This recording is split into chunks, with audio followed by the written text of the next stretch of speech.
रांची शहर के एक छोटे से गांव में संतोष नाम का एक बहुत गरीब मजदूर रहता था। उसके घर में उसकी पत्नी चंद्रमुखी और बेटी सुधा रहती थी। पर अब गर्मियों का मौसम जाने वाला था और सर्दियों का मौसम आने वाला था। लेकिन संतोष टूटी फूटी झोपड़िया में रहता था, जिसकी खिड़की से हवा आती थी और छत से पानी गिरता था।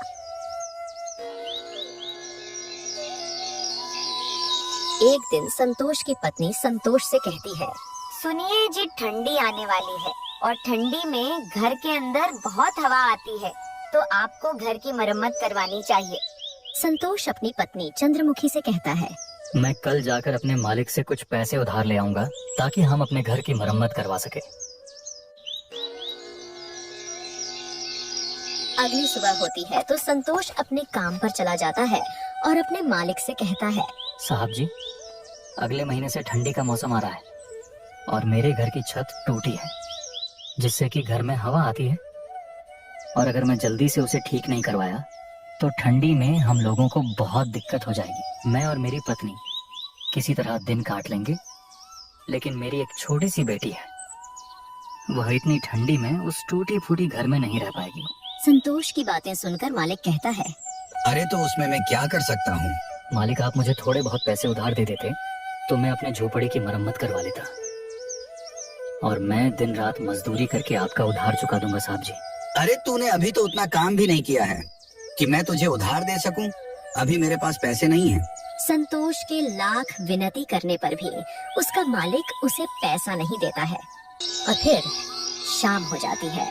संतोष बेचारा जब शाम को अपने घर आता है तो उसकी पत्नी चंद्रमुखी उससे कहती है, संतोष जी, क्या आप मालिक से उधार पैसे ले आए? मालिक ने पैसे देने से मना कर दिया है। इसके बाद चंद्रमुखी भी परेशान हो जाती है। दोनों इस बात को लेकर काफी परेशान हो गए थे कि अब सर्दियों में अपना गुजारा कैसे होगा। संतोष चंद्रमुखी से कहता है, अभी ठंडी आने में पूरा 1 महीना बाकी है, तो मैं अगले महीने के पहले तारीख को अपने मालिक से पैसे के लिए बोलूंगा, और तब शायद मालिक मना ना करें। हाँ जी, आप सही कह रहे हैं। आप अगले महीने पहले तारीख को मालिक से पैसे उधार मांगना, मालिक बिल्कुल मना नहीं करेगा। और यूं ही संतोष को मजदूरी करते हुए 1 महीना बीत गया। अगले महीने की पहली तारीख को संतोष अपने मालिक से पैसे उधार मांगने के लिए जाता है और उनसे कहता है, मालिक, अब तो पूरा 1 महीना हो गया है और थोड़ी थोड़ी ठंडी भी होने लगा है। अरे अब तो आप मेरी मजदूरी के पैसे दे दो ताकि मैं उन पैसों से अपने घर की मरम्मत करवा सकूं। संतोष के इस बार भी लाख विनती करने पर भी उसका मालिक उसे पैसा नहीं देता है और फिर कोई नया बहाना बता देता है। अभी मेरे पास सिर्फ ये 500 रुपया है। 500 रुपया देखकर संतोष कहता है, मालिक, इस महीने तो मैंने एक भी छुट्टी नहीं की, तो उस हिसाब से तो मेरा ज्यादा पैसा बनता है। लेकिन मालिक उसे अपने बातों में फंसा देता है और संतोष के ज्यादा बहस करने पर उसे काम से धक्का मार के निकाल देता है। संतोष को कम पैसे मिलने तथा काम से न निकाल देने जाने से बहुत परेशान हो जाता है। उसे समझ नहीं आता कि वह आगे करेगा क्या। यूं ही सोचते सोचते वह अपने घर पहुंच जाता है।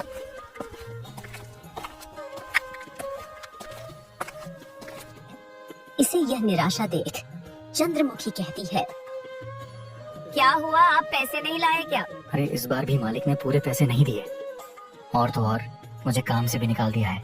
ये बात सुनकर संतोष की पत्नी चिंता में पड़ जाती है और कहने लगती है, अब घर कैसे चलेगा और ठंडी में हमारा गुजारा कैसे होगा? तुम चिंता नहीं करो, मैं कहीं काम ढूंढ लूंगा, फिर हमारी सारी परेशानी दूर हो जाएगी। इतना कहकर संतोष उन पैसों से घर में खाने के लिए राशन लाता है। अब उसके सारे पैसे खर्च हो जाते हैं।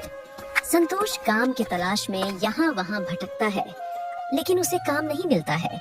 वहीं दूसरी ओर अब ठंड भी धीरे धीरे बढ़ने लगती है और रात के समय में संतोष के घर में खिड़कियों से और दरवाजे से काफी ठंडी हवा आने लगती है। रात भर ठंडी हवा आने की वजह से संतोष और उसकी पत्नी और बेटी रात भर सो नहीं पाते हैं और रात भर ठंड से कांपते रहते हैं। उनके पास एक कंबल था, अब उससे भी ठंड नहीं रुकता था। जैसे तैसे किसी तरह एक रात बिताते हैं और अगली सुबह होती है तो संतोष की पत्नी चंद्रमुखी संतोष से कहती है, संतोष जी, ऐसा कब तक चलेगा इतनी ठंडी में? हम दोनों तो किसी तरह अपना समय काट सकते हैं, लेकिन हमारी एक बेटी है, उसके लिए हमें कुछ करना होगा, नहीं तो वो ठंड की वजह से मर जाएगी। चंद्रमुखी, तुम सत्य कह रही हो। मैं आज ही जाकर बाजार जाकर देखता हूँ कोई काम मिलता है कि नहीं। और फिर इतना कहकर संतोष काम की तलाश में निकल पड़ता है और एक सेठ के पास जाता है और उससे कहता है, सेठ जी, क्या मुझे कोई काम मिल सकता है आपके यहाँ? देखो भाई, अभी तो मेरे पास कोई काम नहीं है। तुम्हें देने के लिए अगर तुम चाहो तो और किसी दुकान पर जाकर तुम काम ढूंढ सकते हो। ठीक है सेठ जी, कोई बात नहीं। अच्छा, अब मैं चलता हूँ। और फिर इतना कहकर संतोष घर की तरफ चल देता है। संतोष के घर पहुंचने के बाद उसकी पत्नी कहती है, क्या हुआ जी, कोई काम मिला या नहीं? नहीं चंद्रमुखी, कोई भी सेठ काम देने के लिए तैयार नहीं है, तो मैं क्या करूँ? फिर रात होती है, बहुत ठंड पड़ती है, तेज ठंडी हवाएं चल रही थी, जिसकी वजह से संतोष की बेटी सुधा को तेज बुखार हो जाता है। और चंद्रमुखी संतोष से कहती है, देखिए जी, सुधा को कितना तेज बुखार आ गया है और इसकी पूरी शरीर जैसे आग हो गई है। आप कहीं से जाकर इसके लिए दवा ले आओ। अरे मेरे पास अभी इतना पैसा नहीं है कि मैं दवाखाना जाकर अपनी बेटी सुधा के लिए एक गोली दवा ले आऊं। अरे आपको कुछ ना कुछ तो करना होगा, वरना सुधा की तबीयत रात भर में और भी बिगड़ जाएगी। देखिए, अगर कहीं पैसों को इंतजाम हो जाए तो कर लीजिए। और दूसरी तरफ सुधा ठंड से कांपने लगती है। संतोष को कुछ भी समझ नहीं आ रहा था कि वह अब क्या करे। कुछ देर सोचने के बाद संतोष अपनी पत्नी चंद्रमुखी से कहता है, मुझे रोना आ रहा है। अपनी बीमार बेटी को देखकर हमारे पास पैसे नहीं हैं कि अपनी बेटी को हम अस्पताल लेकर जा सकें। सुधा की दिल की धड़कन अब तेज हो रही थी। संतोष उठता है और अपनी बेटी को अस्पताल लेकर पहुंच जाता है, लेकिन अफसोस उसके पास पैसे न होने से डॉक्टर सुधा को इलाज करने से इनकार कर देते हैं।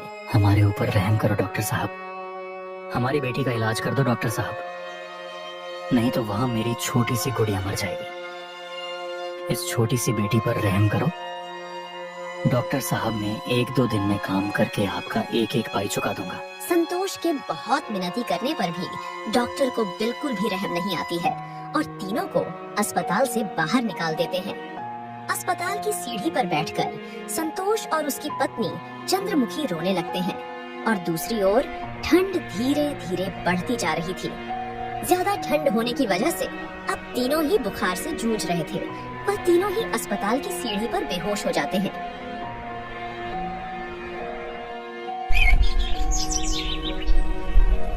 जब संतोष की आंख खुलती है तो देखता है कि वह अस्पताल के अंदर एक बेड पर लेटा है। ये देख संतोष के मन में बहुत से सवाल आते हैं। अरे मुझे अंदर किसने लाया और चंद्रमुखी और सुधा कहाँ हैं? इतने में ही वह डॉक्टर उसके पास आता है, जिसने उसकी बेटी को पैसा न होने की वजह से भर्ती नहीं किया था। आपको एक औरत ने अस्पताल में भर्ती करवाया क्योंकि आप सभी को ठंड लगने की वजह से तेज बुखार हो गया था और आप तीनों लोग ही सीढ़ियां पर बेहोश हो गए थे। संतोष उस औरत के बारे में पूछता है कि वह कौन है, तो डॉक्टर साहब ने इशारा करके बताते हैं। अब संतोष जाकर उस औरत से बात करता है और पूछता है, आपका बहुत बहुत धन्यवाद, लेकिन आपने हमारी मदद क्यों की? मेरा आपके परिवार से कोई रिश्ता नहीं है, लेकिन एक टाइम था जब मेरे साथ भी ऐसा ही हुआ था और मेरे परिवार बहुत गरीबी में थे। मैं भी किसी सड़क के किनारे ठंड से जूझ रही थी और किसी नेक दिल इंसान ने इसी तरह हमारी मदद की थी। यह सुनकर संतोष उसे धन्यवाद कहता है और फिर संतोष अपनी बेटी सुधा से मिलता है और अपनी पत्नी से भी मिलता है। अब वह औरत संतोष से पूछती है, आखिर आपके साथ ऐसा क्या हुआ था जो इतनी देर रात तक आप सब हॉस्पिटल के बाहर बैठे थे और इतने ठंड में भी? फिर संतोष बेचारा उसे अपने सारी परेशानी बताता है, जिसके बाद वह औरत संतोष और उसके परिवार वालों की मदद करती है और संतोष का घर भी बिल्कुल ठीक करवा देती है। अब संतोष की गरीबी और ठंड दोनों से ही छुटकारा मिल जाता है।